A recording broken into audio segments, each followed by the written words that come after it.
Hey, y'all. Hey, good morning. Good morning. Welcome to yet another episode of the Hey, Y'all Hey Morning Show. I'm Alicia with Country Mama Musings. Good morning, everyone. I am Casey, the one that followed directions this morning. How are y'all? Good morning. And This is Monica's got the Monica. giggles. This is Monica. How are you guys this morning? I'm from Bland's Promised Land Ranch. I totally just forgot that my camera was on as well. I was busy typing something up and not paying attention. Oh my word, that is so funny. So Everyone gets to see we are real people. We are real people, y'all. We're real people with just washed hair. So yeah. So everybody just saw me in my Turby Twist turban. Yeah, it's cute though, at least. Hey, it's a beautiful color. It is. I like it. Okay, so today we are here and we're discussing our podcast episode from yesterday. And I'm really excited because I feel like this was a really good episode. It was about just being burnt out on the homestead and how you deal with homestead burnout. So we talked a little bit about some of the things we've been through and some of the ways you can recognize burnout. It's an amazing episode. We really had, I don't want to say a great time doing it, but I feel like we always have a good time recording our podcast. But I feel like we really connected and discussed some things that need to be discussed because so many times you feel and get burned out when you're doing these things. So yeah, it was a great episode. And if you haven't had a chance to go and check it out, we would love for you to go check it out because I think you could glean a lot from this episode from what we talked about. Agreed, Monica. Agreed. Yeah, I think a lot of people will relate to it, especially if in their second or third year homesteading. And I think the reason it was such a good episode for us is because it's authentic, it's organic, and it's real because it's something that all of us at one time or another here on Round the Hay Bale have experienced. And I currently, it's almost like, it reminds me of this saying, I've had people say, what makes a successful marriage? Well, what makes a successful marriage, I always joke about it, is only one person gets to be crazy at a time. And so my husband and I take turns. Well, that's the same with what does it take to have a successful homestead? Well, I think you got to allow yourself to be crazy every once in a while and just allow yourself to say, oh my gosh, I am totally overwhelmed and burnt out. And so all three of us here on our podcast, I think we've all had little moments of burnout. And that's why it was so easy for us to relate to the topic. What do you think, Casey? Oh, absolutely. I mean, we're going into our second year here on the homestead. And I think it really, it's sad to say that I think it takes the burnout to remind you to slow down, enjoy this lifestyle that we're living, because that's the reason that we all do it, is for the lifestyle, right? For the healthy, cleaner eating, for the growing and raising your own meats. And so I think that sometimes it takes that burnout and it takes that mental break to remind you to slow down, enjoy. And I before our show, in our morning meeting, I was talking about that there is a challenge on YouTube, and I think she does it on Instagram too, from Three Rivers Homestead, called Every Bit Counts Challenge. And even though I'm thinking most people will be like, oh, challenge, Casey, how is that like slowing it down? But what it is that you dehydrate, freeze, can, prepare one thing every day for the month of August, so you're not overwhelming yourself and doing 90 things at once. And that can help with the homestead burnout. And I will be joining in. I mentioned it to both Monica and Alicia, and y'all haven't heard about it, right? Yeah, no, I had heard about it briefly, but I think it was only really from you and maybe on a few other channels briefly, but I've never really seen it. And so I like the idea, and I think it's a great idea to do something like that, especially when it's something small every day. You don't have to do all these big things. I don't have to can 12 jars of whatever it is. It just, Right. I love it. I love the idea, and I think I'm going to try to do it. I will do something today. I've already discussed with my co-host that I'm going to be doing some sunshine pickles today, using up some leftover cucumbers from my neighbor. But can I retroactivate all last week when I canned every Right. I just That's where I am, pretend Alicia. I made Fiesta beans every day last week. I just want to retroactivate those and count them towards a couple days in August. Actually, I have not put them away yet. So I've taken the rings off. I've washed the jars and they're sitting. I'm going to check my seals and put them away today. And then maybe tomorrow, the next day, I'll slow roll that. I'll count them. It'll go into my pantry. Yeah, that counts. Yeah, that's It'll count. the pre challenge, the pre The every pre-pre. bit. Yeah, I mean, here in Georgia, we've been having such hot weather with a little bit of rain here and there that my garden has produced pretty much all up until now. Like our tomatoes are on its way out, and we're just at the beginning of August. So I've done probably 80% of my canning that I'm doing for the year already. So And your I'm pantry trying. looks amazing. Thank you. It Yeah, does. it's so when we go through all the comments on our Facebook pages, it's so good to see homemade food. You know what I'm saying? When you look at home canned or homemade food, it just gives you this sense of warmth. So when I walk in my pantry, I'm just filled with like the fuzzy wuzzies because it's so nice to see that kind of food that you put away, that you grew, that you canned. And I think that also helps with the homestead burnout is you're seeing the reason why you do it. And you're like, oh yeah, that's why I love this so much. That's why I love this lifestyle. And I think with that, I think I'm going to go ahead and do our first subscriber call out because this first one, I actually saw, I am really bad about looking at all the different posts in the group, but Monica and Alicia are the amazing ones. And we all three of us saw this post from Jessica Sharpstein. And if we pronounced your name wrong, I apologize. But she did. I'm about to pull it up now. Bam!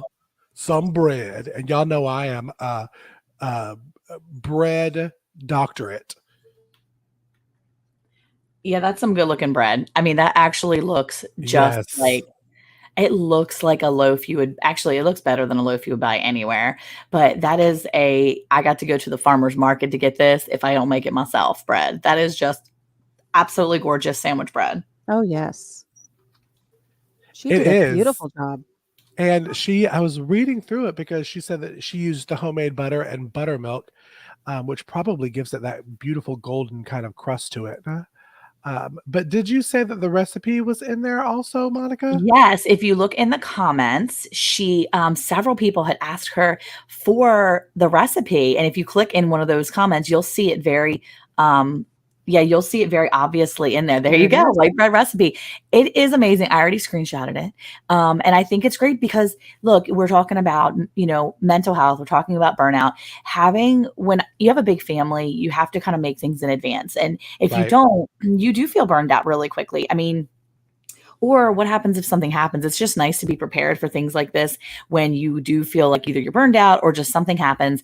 And having bread in the freezer or having bread in the pantry or on the refrigerator, wherever you're going to keep it, having it ready is great for when you feel overloaded by your day. Because homestead burnout and mental health isn't just something that hits you and then it happens for a month. Sometimes this can just be a day where you just don't feel like doing anything. You're just blah, and you just don't feel like doing anything else because you've been completely at your wit's end trying to do everything else. And Right. sometimes it lasts a day. Sometimes it just lasts a Right. moment where you just need a break.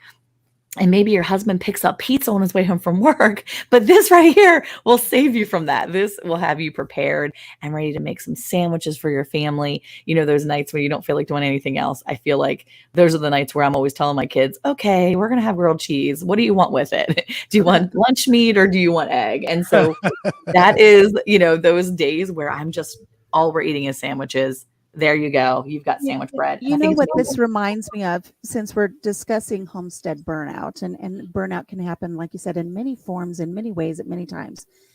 You know how they say how important it is that sometimes you just kick your shoes off and go walk in the grass and you get grounded a little bit. You Yep. take that moment. I see that when I look at this beautiful loaf of bread, because when you're going through the step-by-step process, if you slow down and enjoy every step, think of just how satisfying it is to knead the dough, how cathartic it can be how grounding it can be. And then you get this end result and it makes you feel so good. Yes, it takes time to create a beautiful loaf of bread. But when you have that end result, it makes it so worth it. And I think it just kind of brings you around and regenerates your soul a little bit. So keep that in mind if that's something I need to tell myself.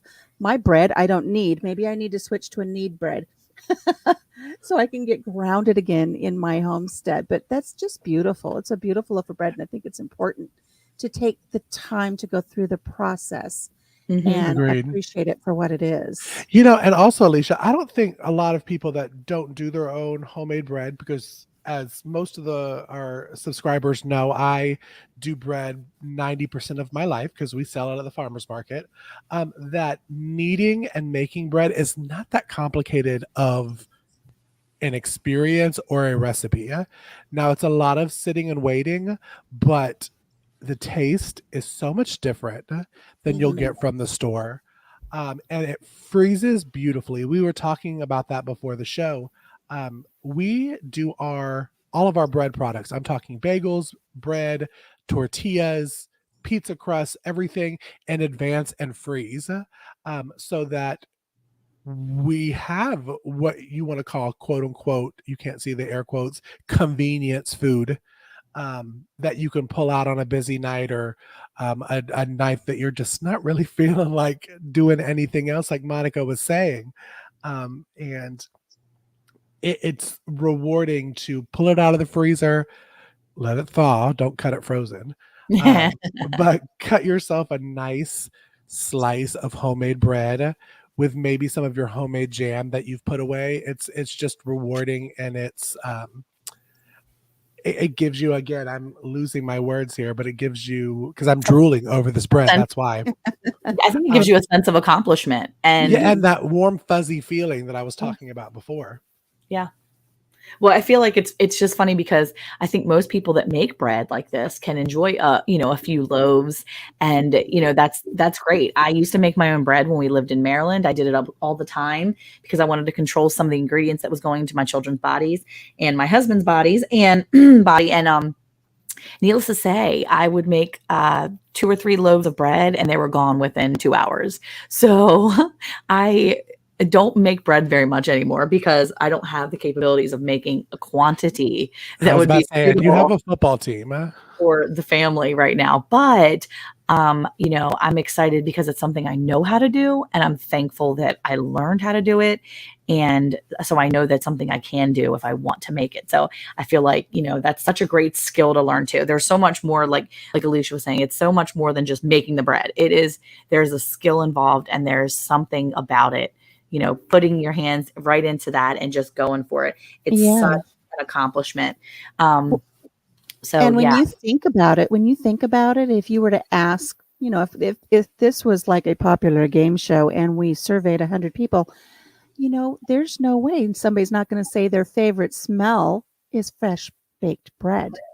Everybody loves the smell. So how many people bring home a loaf of bread and it's gone in 10 seconds compared to how many people bake a loaf of bread and it's gone in 10 seconds? There's something, it feeds the soul. It warms the cockles of your heart when you have fresh baked bread. There's something about it. And we've become so detached from our food in a commercial setting because we just go to the store, we pick up a loaf and we take it home. It doesn't have that beautiful smell. You haven't been invested in it. There's something that is so wonderful about it. I know when I bake a loaf of bread, I can't even wait for it to cool down. I got to have some. Well, I'm going to play right off of that. You said something about us being disconnected from our food, and you mentioned the cockles of our heart. Well, when you talk about food and processing and things like that and being disconnected, that's one of the important things about running on your homestead. And we're going to go to another call out the comments in our homesteading guide here. There is a poster. Her name is Joanna McVeigh. She has posted several times. I did a little research on her, and she posted again just recently. I want to say just overnight, 12 hours ago, last night. And one of the biggest accomplishments was her freezer full of homegrown chicken. Now, not all of us raise our own meat, and that's completely okay. But this is such a huge accomplishment. And there's a couple things I wanted to point out here. One, she didn't freeze them whole, which means she took the time to piece them out because that's how her family would enjoy them most. I think it's fantastic. I think it's amazing. And they now have such a connection to their food. She also posted on a few other posts that they processed them at their house and their kids were able to help. I think it's amazing that she's pulling her whole family into something and how having that deep connection with your food. And these chickens, they were going to be hens and roosters because they were Cornish crossed, and you really can't, there's not a lot of differentiating them at this point. But I think she's absolutely amazing. She did what she needed to do for her family. And I thought it was great. I mean, especially when you're talking about homestead burnout, she has a huge amount of meat there, right? But you can see she took time to do little things at a time. And again, she's posted the difference between a Cornish cross and a regular American rooster that was, there you go. There's a difference between some of your meat if you're looking at the differences there. But I will say, after doing, I clicked her name. So when you click a person's name in this group, you can find all the posts that they posted. So if you catch a post and you're like, oh my gosh, Joanna made a really great post. I think I saw she made another post on chicken, but I can't find it. You can simply click her name and it'll come up with a bunch of, things that she posted. And I thought it was awesome because I scrolled down a little bit and we noticed that Jessica just moved onto her homestead in April. And I'm sorry, that's pretty amazing to be able to come this far just since April. And I think it's awesome. And I just want to say good job because you're connected to your food sources. You are doing this homestead thing. And I am just really happy that she's sharing that as she goes. And, I wanted to point out that not only did she do a beautiful job, but I'd like to thank her because some people may not realize within our Facebook group, you really have to be careful how you post things. I'm really thankful to Joanna for posting appropriately. She didn't show the actual process, which sometimes can get us flagged by Facebook as per their community standards. She was respectful of that. I appreciate that because most of the time at 3 a.m, I'm the one who gets those notifications from Facebook going, hello, this is not to be on your page. So I really thank her for that. And, something we discussed earlier before we started our show this morning is she focused on this particular goal of raising her meat birds, processing them out, and having that food in the freezer for her family. So she was able to stay focused and she didn't allow herself to get burnout because she wasn't doing 90 things at one time. So it's a really wonderful thing that she is doing. And I remember working with my family processing when I was a young child. And so it is important to get your hands in there. You appreciate the process so much more. Oh, Don't do it now. absolutely. Oh yeah, Alicia is our resident vegetarian, but I wanted to comment also on Joanna's post because it is just absolutely stunningly beautiful to see a freezer like that. And I saw she used a mix of both Ziploc bags and the vacuum sealer. She did mention that in her post for freezer burn. But I think it's great that she knew what her family wanted and she decided to separate the pieces of the chicken into separate packages so that it can be used that way. Some people do the bird whole, some people cut it up like Joanna did. And I hats off to you, Joanna, because you go girl for moving on in April and then having this gorgeous freezer full of home raised meat is something to pat yourself on the back for. So we here at the Hay Bale are going to give you a good old pat on the back. Yeah, and it's important for our viewers and our listeners and those who belong to the Facebook page, our group there. Don't think that you have to get 100 birds and fill up a freezer right away. If you want to start small, you can start small. You don't have to jump in and do as much processing as Joanna did with her family. So don't feel you have to live up to those standards because that is another way to get burnt out, is if you start comparing yourself to what everybody else is doing and thinking you have to live up to those same standards. You don't. If you want to start with 10 birds, if you want to start with 15 birds, you can. Just know that this is your homestead, your journey. We're all here to learn from each other and support each other, but do you. But she did a great job. Yeah, I was gonna say, we started out when we got here to Texas. We came in August, and by November we had our first batch of meat birds processed, and we were so excited to get them in our freezer. And we only did 15, and I was really excited. And we definitely didn't do as many as they did, but I will say that doing 15 really helped us look forward to the next batch because after that, I did 30 more. And I followed through and I did that in the early part of the following year. And 30 wasn't bad. But then I decided I was a pro at this now and I could jump full force. And a few months later, I went and I ordered 70 some birds. It was like 72 or 75 or whatever it was. And we were splitting them with my in-laws and it was going to be amazing.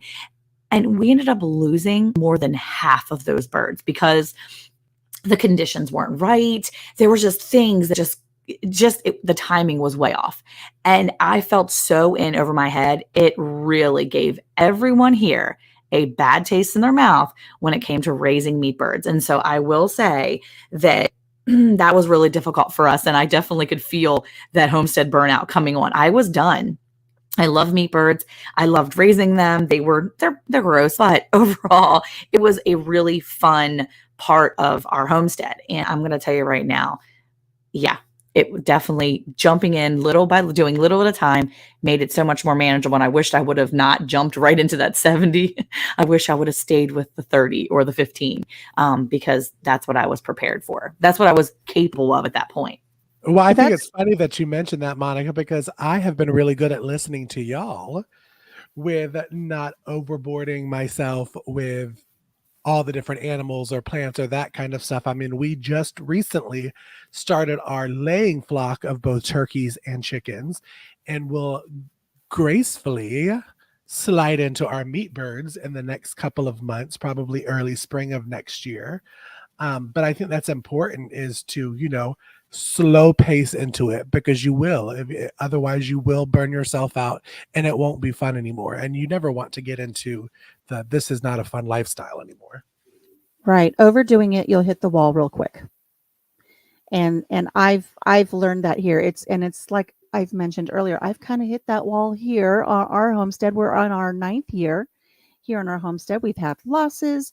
We've had things where things have just been exhausting. And I've hit that little bit of a wall.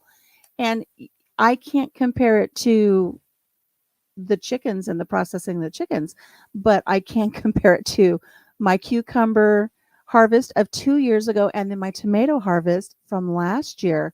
It's something that we were talking about earlier, seeing that you have a really nice, well-stocked pantry. I think, although it's to be celebrated, I'm so happy with what I've got in my pantry.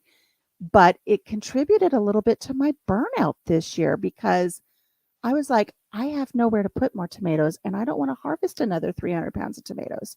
So I'm just not going to do a lot of tomatoes this year.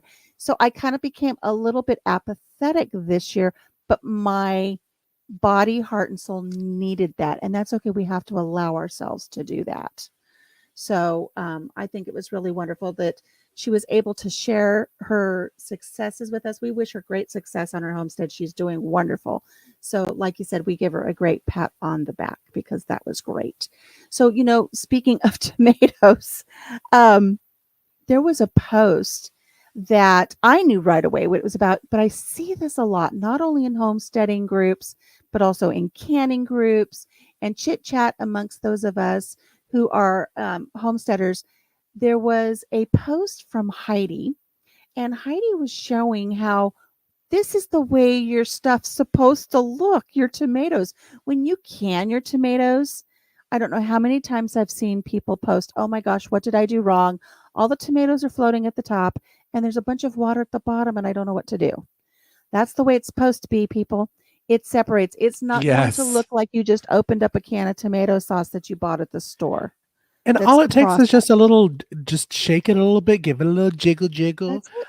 It will look pretty. If your thing is, oh my gosh, how am I supposed to take a picture of this and it looks like this? Give it a little jiggle, give it a little shake.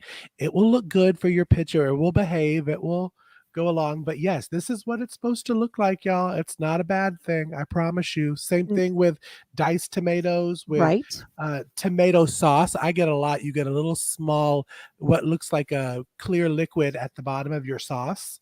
Mhm. Just give it a shake. It's fine, y'all. No shaking for 12 to 24 hours. Very true. And make sure that you test out the new 4-jar lids because, I swear by them.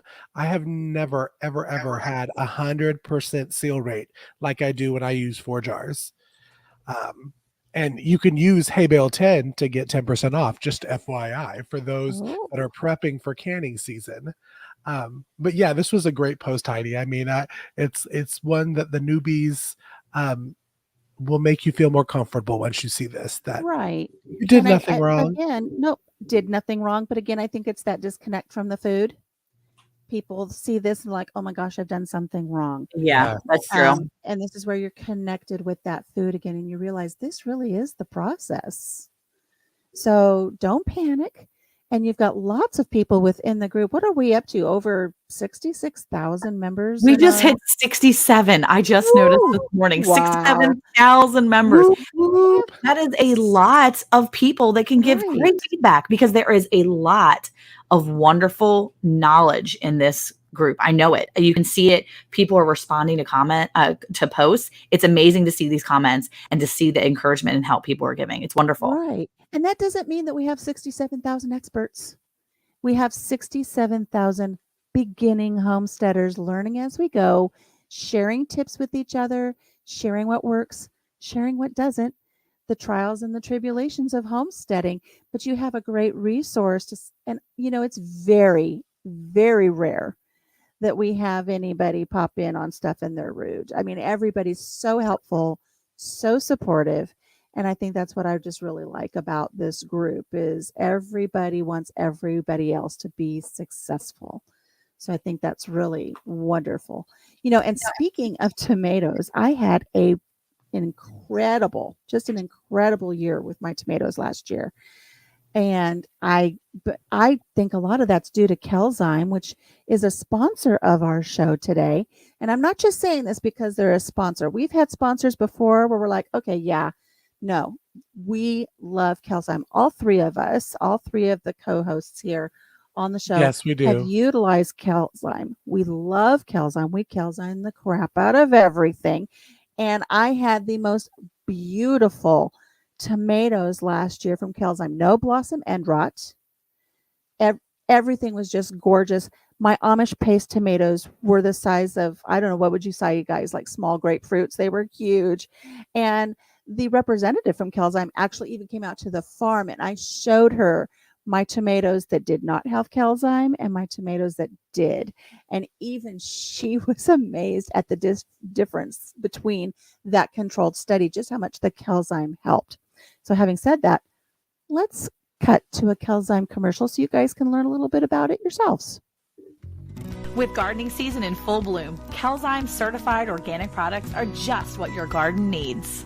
From fertilizing your orchards to feeding your soil, Kelzyme's calcium-based fertilizer gives your plants the essential minerals they need to thrive. Applying Kelzyme to agricultural soils and waters has been proven to increase plant and crop yields while making vegetables and grains healthier and more nutritious. In addition, Kelzyme can help restore the nutrient balance in animals when they're fed plants grown using Kelzyme in both soil and water. To check out all of Kelzyme's organic products, visit kelzyme.com and use our promo code HeyBale for 10% off of your purchase. And did everybody notice the key word there? Organic. It's organic. It's natural. There's not a bunch of chemicals. This is really great stuff. I highly encourage you to look into that. So what do we got next, guys?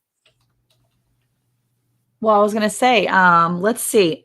So we talked about a few other a few other posts that were posted this week, and we were really impressed with several of them. So let's see what Casey decides he's going to throw up there, and we will start discussing that. Okay, so I think we're going to talk about this sweet little post that Alicia absolutely thought was cute. I know you did because you mentioned it. And I think sometimes we all need to take a break. And look at little Moose here. I think it's the sweetest thing. Sienna, I don't want to say your name wrong. Sienna Rawlings posted this cute picture, this little video of her boar moose eating his food. And I love it. pigs and cucumbers, pigs and any vegetables or fruits, they're just adorable to me. So I like pigs.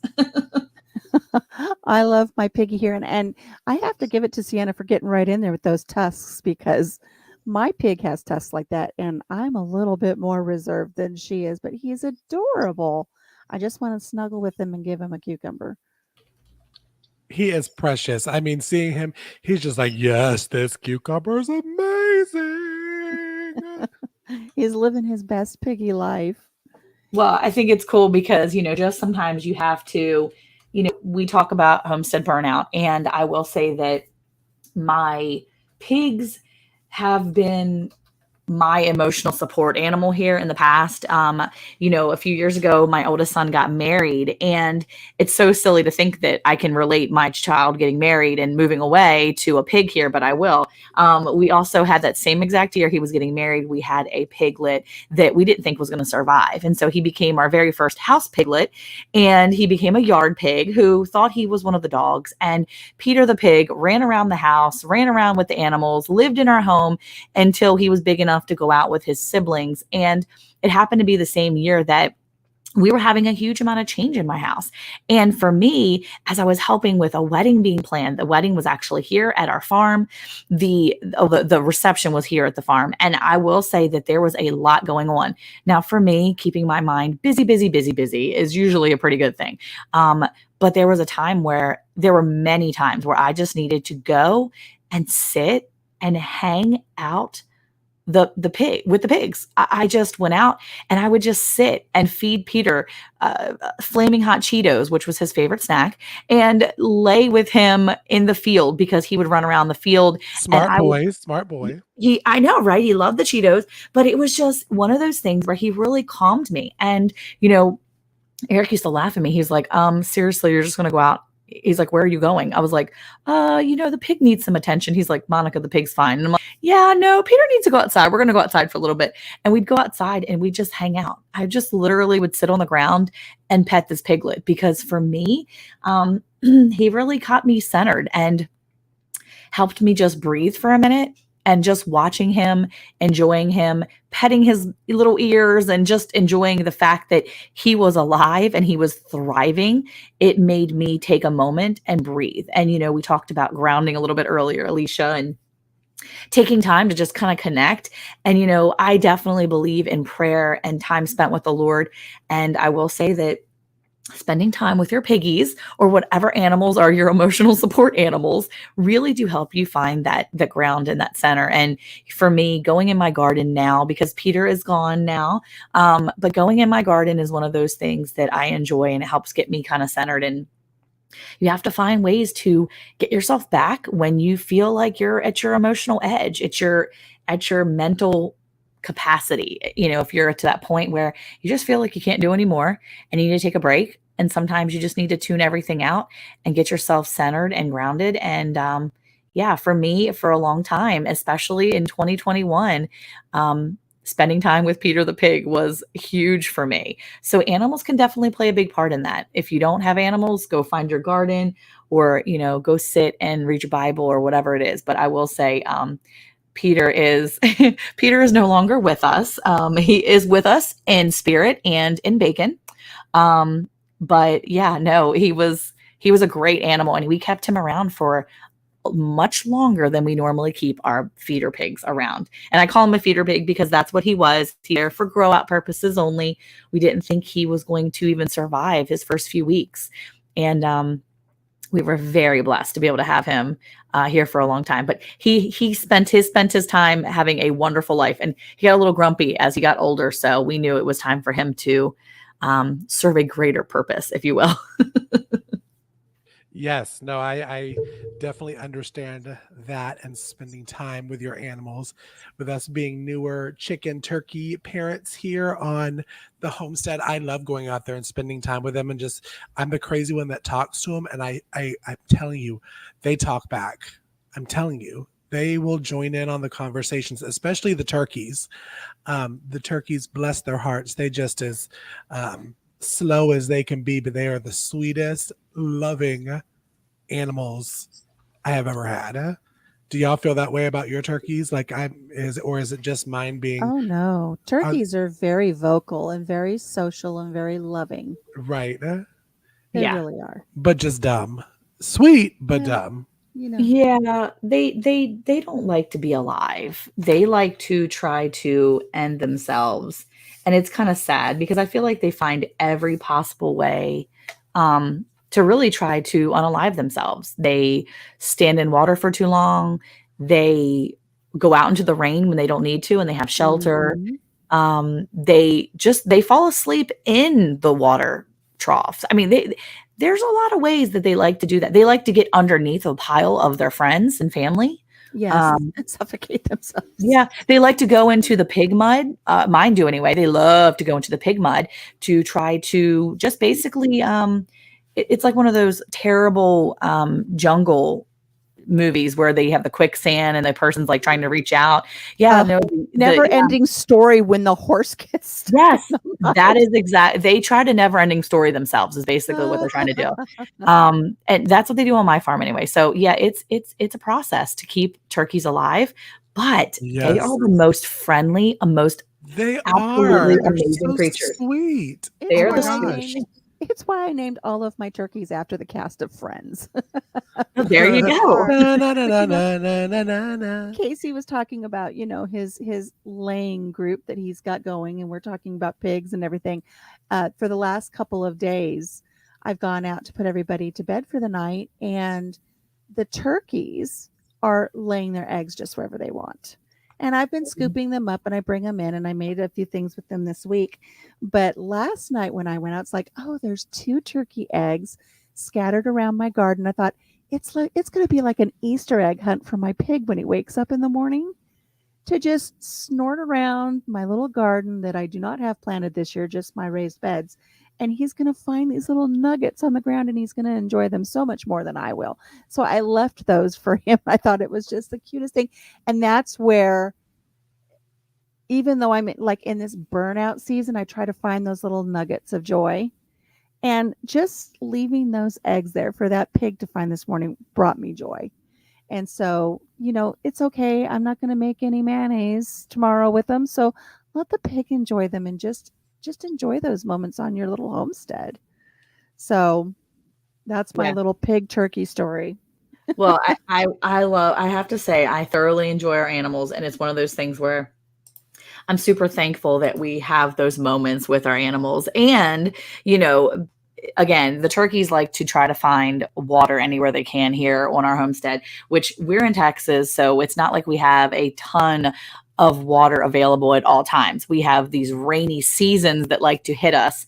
And I'm sure every state is different, obviously, and they all have different amounts of rain you get. I mean, Alicia, you guys get a lot of snow and all that, but we don't get all that. So we have to take advantage of the rain when we get it. And so we have one more subscriber comment call out, and that is John Wright. So he is here, actually. I know that he is local to me. I know him from YouTube, and he has actually made this gorgeous base for his IBC totes. Now, if you don't know what IBC totes are, they are these, there you go, these big totes. And I think it's amazing that he built this platform and now he's putting his totes onto the platform. So he's got 4 totes there, right there, if you look at it.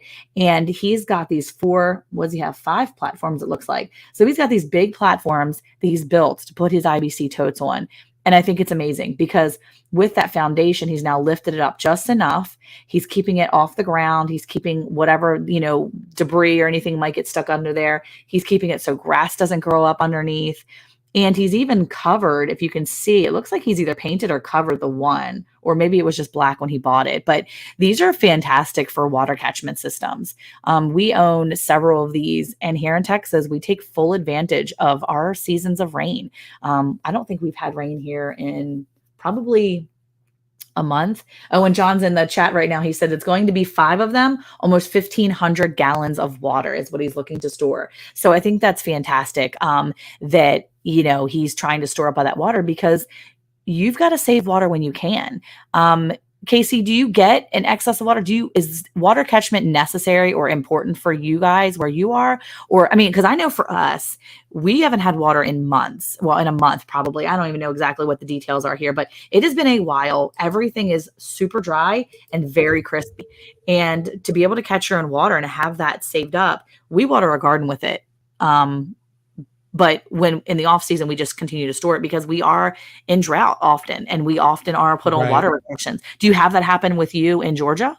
It really just depends where we live. It's always funny because we always joke that the small town where I live has this big giant umbrella over it, because all of the towns circularly around us, is circularly even a word? Probably not. Get rain, and we will get not a drop right in the center here in Sparta, Georgia. And so I am looking into rain catchment because we don't get a lot of rain. Now, the past week, we have gotten tons of rain on top of the hot temperatures, which is completely killing my tomato plants. Don't get me started.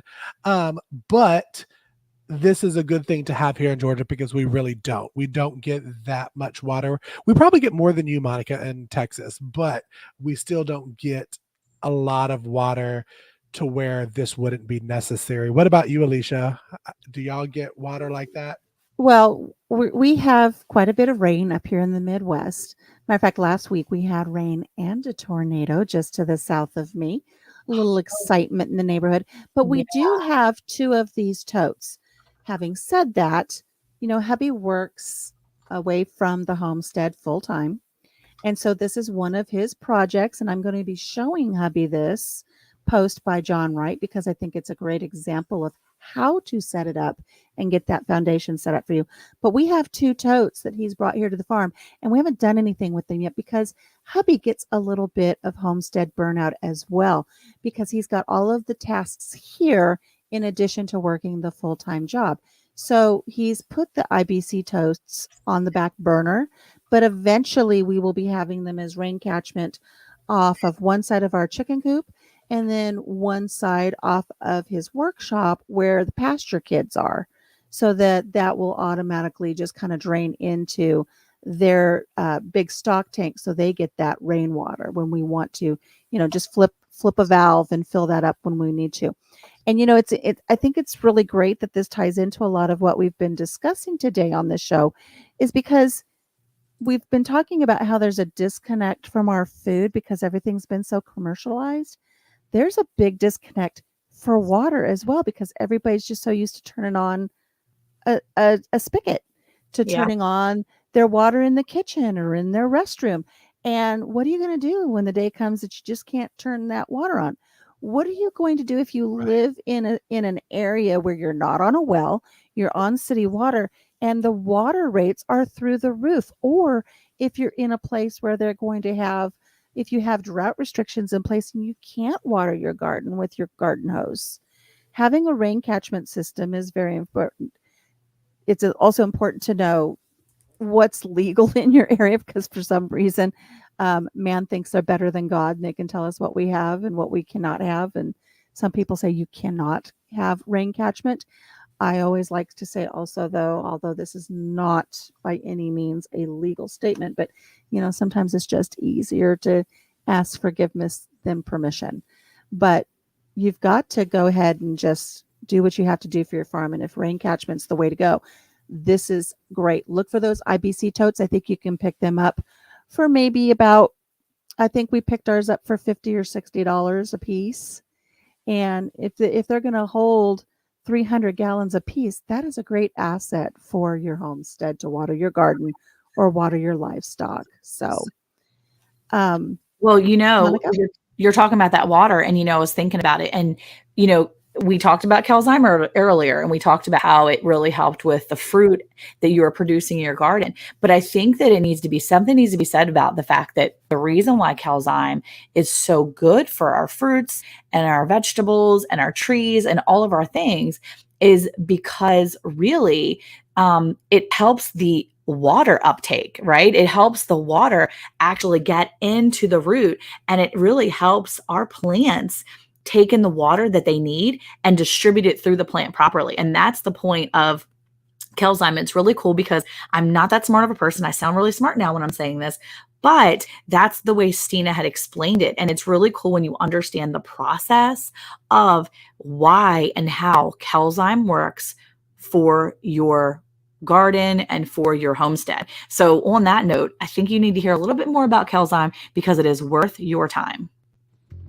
With gardening season in full bloom, Kelzyme certified organic products are just what your garden needs.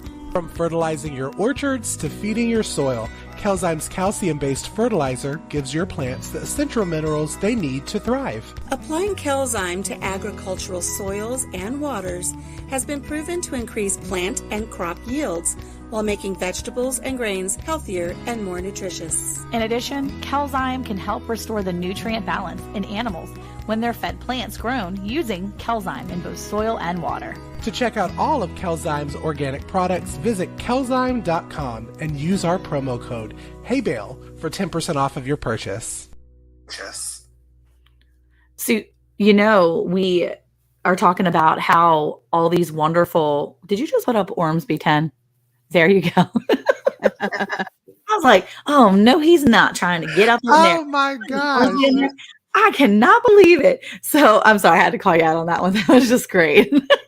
So we were talking, and just so you guys know, I know John personally. I know he's here in Texas, and he has a great homestead channel. It's on YouTube, and if you get a chance, you have to go check it out because he said there's a video that he's going to try to do on this. So that way, Alicia, when you're ready, you can go reference his video over at Two Doves, Bees, and Gardens. And I put the picture in there. So thank you, John, for posting that. And thank you for helping teach us some of these things because, it's always important to learn. John said he's getting the stink eye from the flight attendant from listening to us.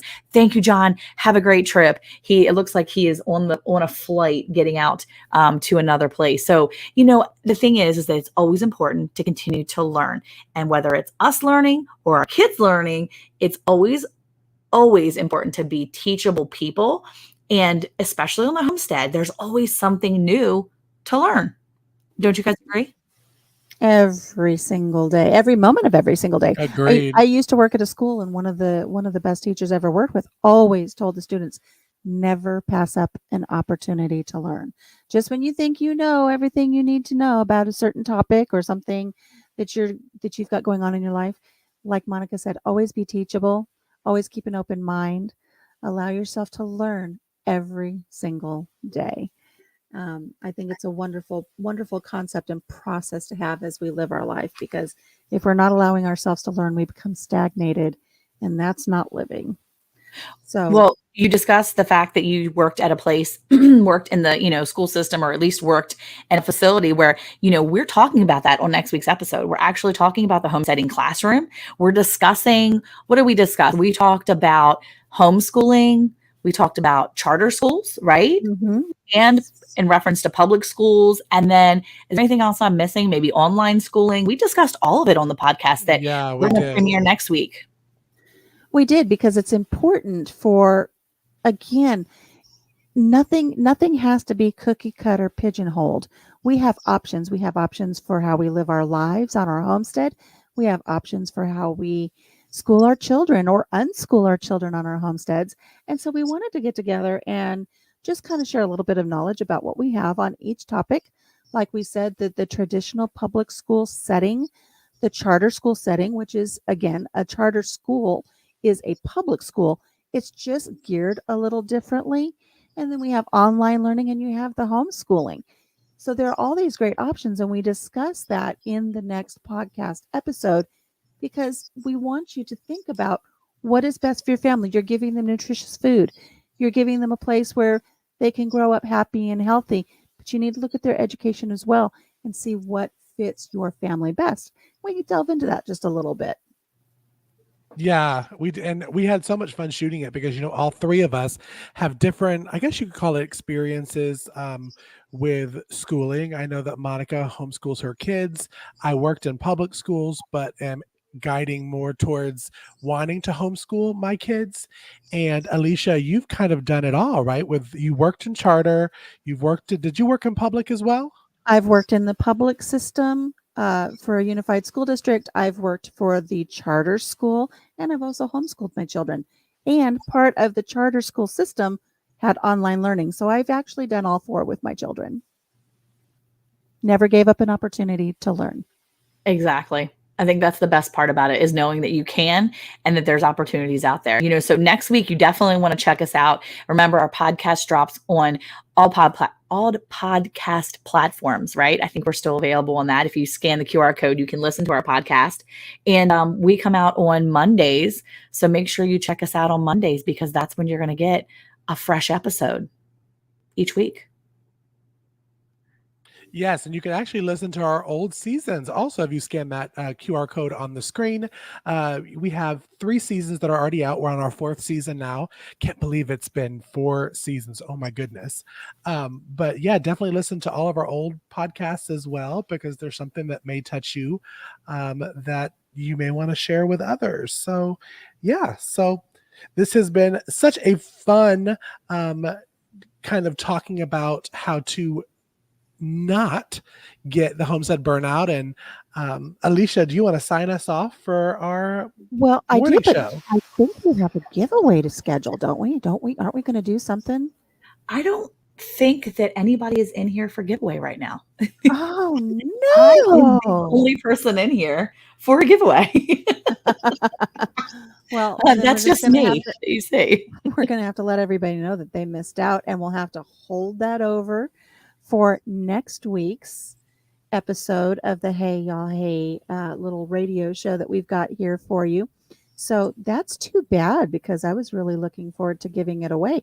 We gave away some last week. Yep. And we were looking forward to it this week, but we'll hold it over for next week. That's okay. We'll get some more people in here. But I want to thank everybody who has been posting to our Facebook group, who have been participating and joining us on our YouTube channels and giving us the support there. And hopefully you're learning a lot from us as we go through our experiences here on our homestead and listening to the podcast as well.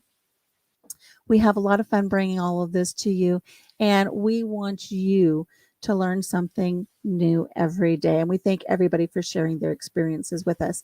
So having said that, I think we're going to go ahead. We're going to wrap up this episode just a little bit early, since we don't have a giveaway. And we just want to encourage you all to just keep going, keep striving to move forward in your homesteading journey. Share your trials and tribulations with us in the homesteading group on Facebook, and we'll do our best to talk you through it. You guys are doing great with picking up and making it your group. When we first started, admins were having to answer everything. You guys you've picked up the ball and you're running with it. And it's a wonderful, wonderful thing. And having said that, we're going to see you here next week for the next episode of Hey Yall Hey. Remember that the next podcast drops on Monday. And again, that's about the homeschooling and charter schooling and everything you need to know about these different options that you have. So make sure that you catch us anytime you can. We love it when you join us. Until we see you then, we want you guys to take care of yourselves, take care of each other, and have a blessed week. And we'll see you soon. Hey, Monica, did you know it's now even easier to listen to Round the Hay Bale podcast? What? Really? How easy? That's right. All you have to do is say, Alexa, play Round the Hay Bale podcast. Playing Round the Hay Bale podcast on Apple Music. Ooh, we fancy. Tune in to Round the Hay Bale every Monday at 9 a.m. Central.